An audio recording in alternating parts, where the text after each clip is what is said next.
What's going on there, YouTube? And we are going to jump right back into our coverage of Marvel's event Empire. Of course, the big event Marvel gave us back in the year 2020. With that being said, I actually need to explain what is the main point of this entire event. So we need to jump back to the years of 1970s, where Marvel gave us a storyline, the Kree-Skrull War.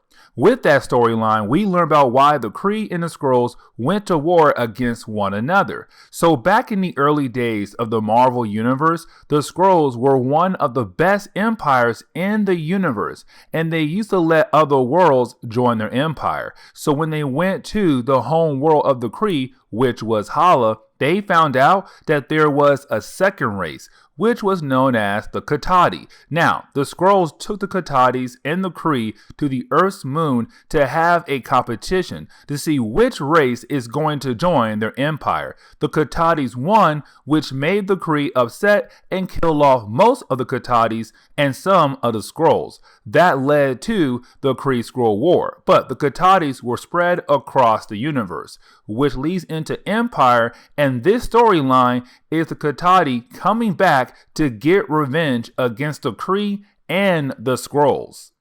And I'm hoping with all that information I just gave you, you have a better understanding what the Kree-Skrull War was all about and why it affects the Empire event so much. And so with that being said, we are going to go ahead and continue our coverage over the Empire event. And we are going to pick up with Empire number 2. Now with that being said though, in the opening page of this issue, we actually pick up in the middle of space with the random character. Again, we have no idea who this character is, it's just random. But we do know one thing, she is trying to get back to Earth to warn the Avengers about something coming down the road. And of course, we do know that this character is from Earth because she says she is from Earth. But either way though, she is trying her best to get back over to Earth to warn the Avengers about something.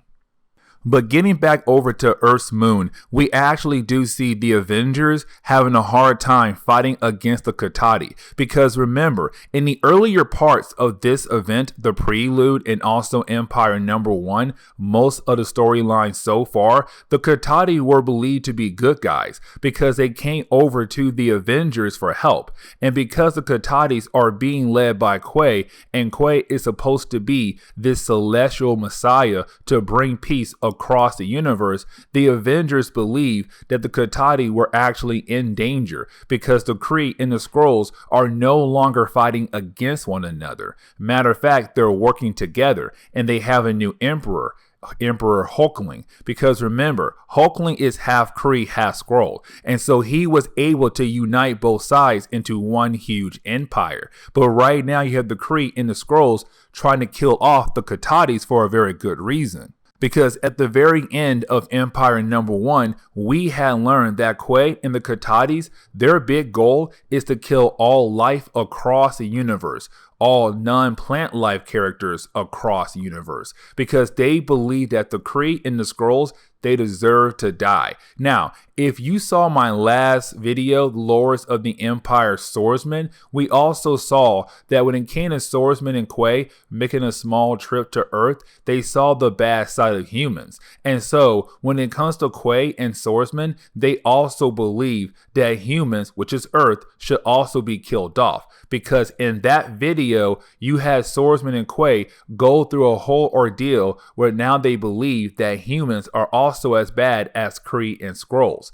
And so right now you have the Avengers, the Kree and the Skrulls struggling against the Katati and their leader, which is Quay.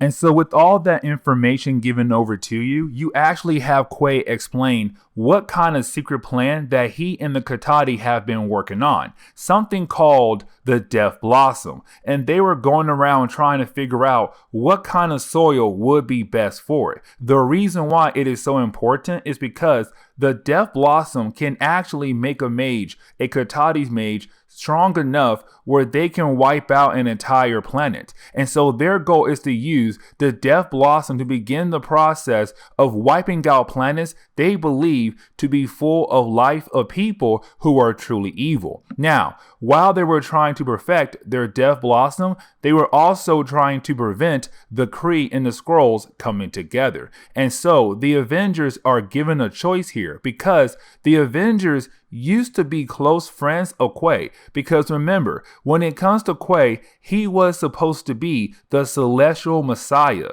to bring peace to the universe. But for him to come to life, the celestial Madonna, which was Mantis, an old member of the Avengers, she had to give birth to him, which she did. Except again, he was supposed to bring peace, but to the Avengers, he's going at it the wrong way. Now, while you have Quay telling all of this over to the Avengers, you do have Thor being able to grab his hammer to break him, Iron Man, and Steve Rogers free. And once he does that, that means that this group of the Avengers are now able to continue to fight against the Katahdis and Quay. Now, you do have Black Panther call up Steve Rogers to give him the heads up with what is happening right now on Earth. That you have a few members of the Katahdi now attacking the Earth.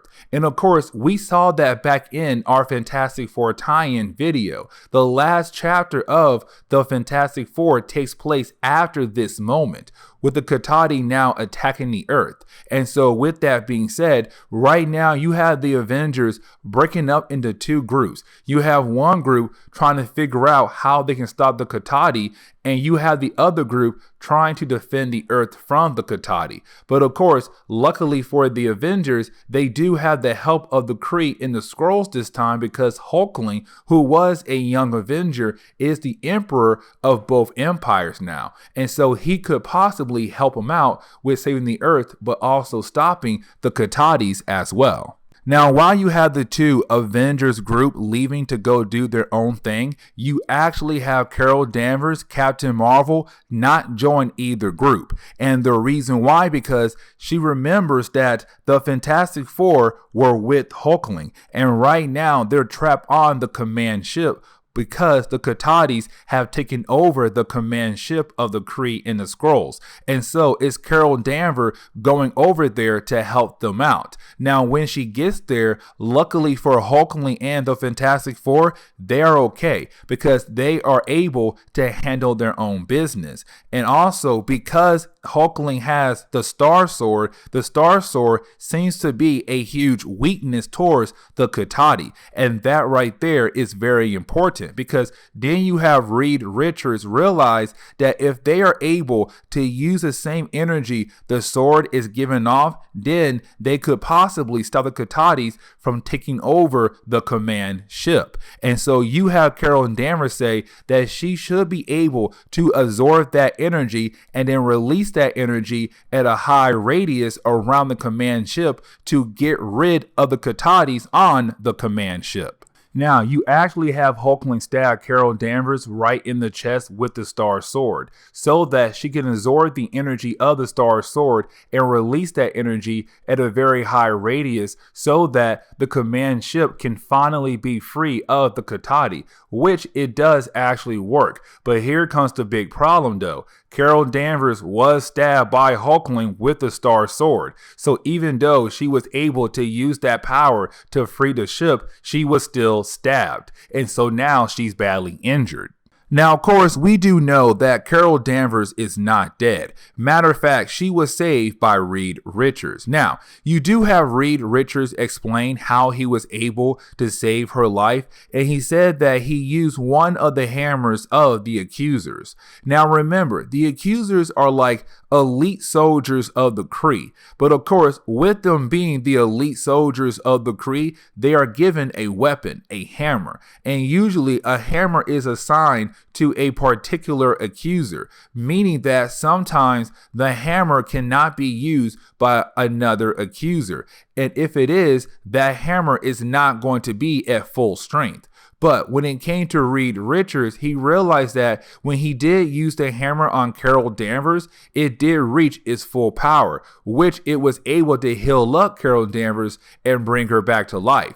But then you have everyone say that when it came to that certain hammer, it hasn't reached full power in a very long time. And so it is very interesting to see Carol Danvers being able to make the hammer go full power, even though she was almost dead. But that is the moment you have Hulkling say, listen, we need more soldiers in this war. We need powerful soldiers in this war. And so with that being said, we need more accusers. And accusers are, again, strong warriors.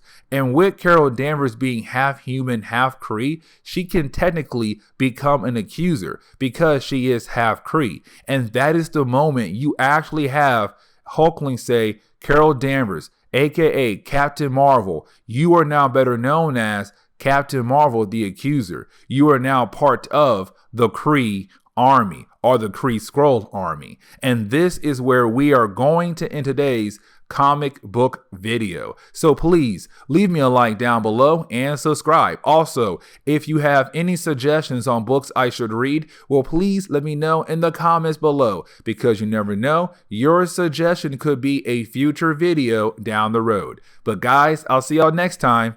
Later.